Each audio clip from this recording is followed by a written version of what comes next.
ગુજરાતમાં છેલ્લા 30 વર્ષથી ભાજપનું શાસન છે અને આ ભાજપના શાસનમાં છેલ્લા અઠવાડિયાથી ભાજપના શાસનકર્તાઓ ગુડ ગવર્નન્સ એટલે કે સુશાસનની વાતો લઈને ગામડે ગામડે નીકળ્યા છે. પરિસ્થિતિ એવી છે કે આ શાસન સુશાસન કહેવાય કે કુશાસન છે કહેવાય એ જ સમજાતું નથી.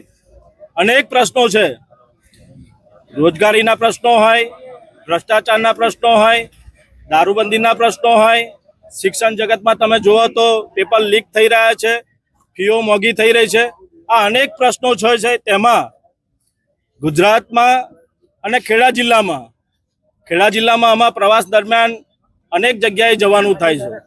તો તમામ જગ્યાએ જિલ્લા પંચાયત આરએનબી વિભાગ દ્વારા જેટલા પણ રસ્તાઓ થઈ રહ્યા છે, આ રસ્તાઓમાં દેખીતી રીતે જ જેને ખ્યાલ ના આવતો હોય ને એને ખબર પડે કે આમાં ભ્રષ્ટાચાર થયો છે.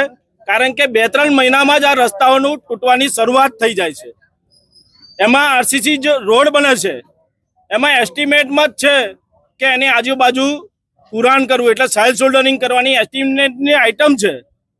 હું જોઉં છું જ્યાં જ્યાં પ્રવાસ કરું છું ત્યાં આરએનબી વિભાગના જે રસ્તાઓ છે એમાં આરસીસી રોડ પર ક્યાંય સાઇલ શોલ્ડરિંગ કરવામાં આવતું નથી. અનેક વાર રજૂઆતો થાય છે મીડિયાના માધ્યમથી, મીડિયા મિત્રો પણ આ બતાવી રહ્યા છે.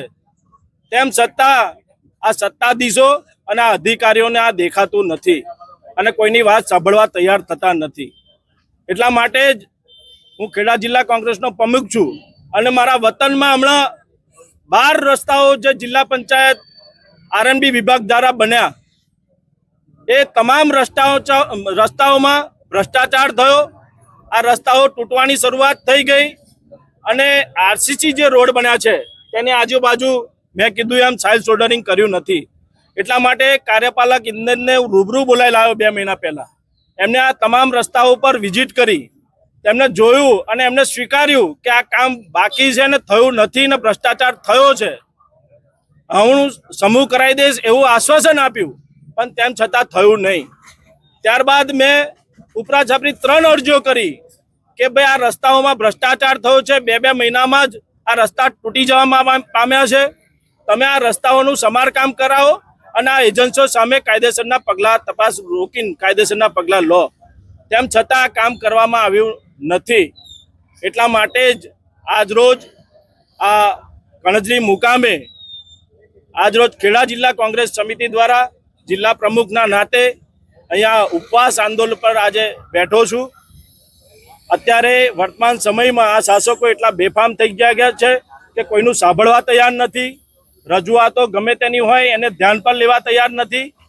અને મને છેલ્લે દેખાયું કે ગાંધીચીત્યા માર્ગે ઉપવાસ આંદોલન કરીશું તો આ અંગ્રેજોના બરોબરી જે શાસકો છે એ લોકોની આંખો ઉઘડશે.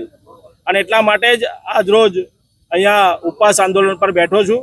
જ્યાં સુધી અમારી માગણીઓ નહીં સંતોષાય, અમારી માગણી છે કે તમામ રસ્તાઓમાં તપાસ મૂકી અને એની તપાસ કરીને લાગતા વળગતા ભ્રષ્ટાચારીઓને કાર્યવાહી કરવામાં આવે અને જે તમામ રસ્તાઓ તૂટ્યા છે એ તૂટેલા રસ્તાઓનું યોગ્ય સમારકામ કરવામાં આવે. કયા રસ્તા તૂટ્યા છે અને કેટલા રૂપિયાનો ભ્રષ્ટાચાર થયો છે?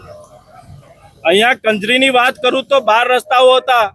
આ 12 રસ્તાઓમાં અહીંયાના વિધાનસભાના ધારાસભ્ય પંકજભાઈ લોકસભા વખત અને ત્યારબાદ વિધાનસભા વખત મોટા મોટા બેનરો માર્યા હતા કે આ 500 કરોડના રસ્તાઓ મેં મંજૂર કરાયા.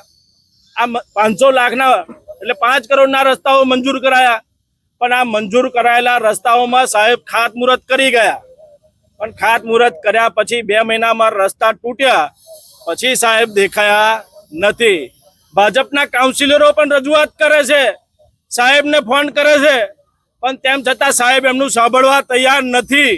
અને એટલા માટે જ આ ગાંધીચીત્યા માર્ગે અમારે બેસવું પડે છે.